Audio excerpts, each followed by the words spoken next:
Hola mis amigos, me encuentro en la escuela La Voluntad de Dios. Ya los niños terminaron sus clases, ahora se dirigen a sus casas y les toca recorrer aproximadamente de 2 a 3 horas.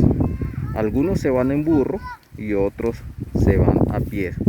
La mayoría se van a pies.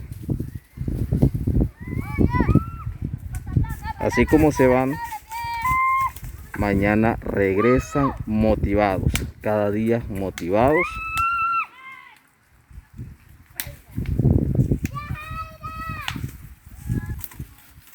Ajá, guata.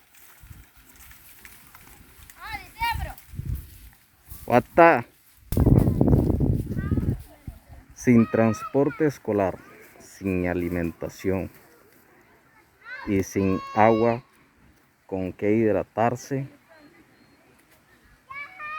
los niños no ven esas necesidades como un obstáculo para no llegar, o como limitante para no llegar a sus clases. Cada día llegan motivados.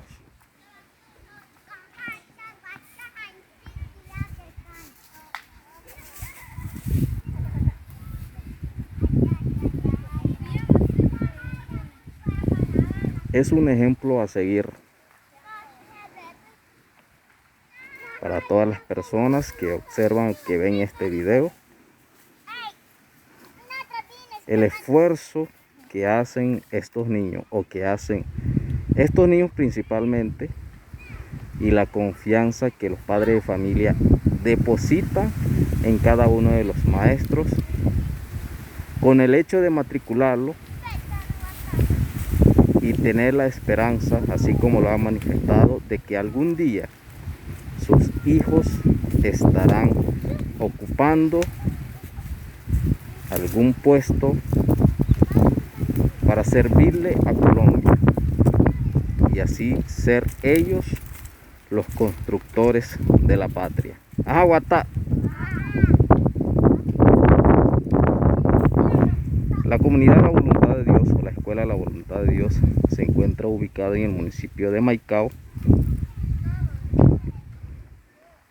un municipio de Colombia que limita con la frontera venezolana.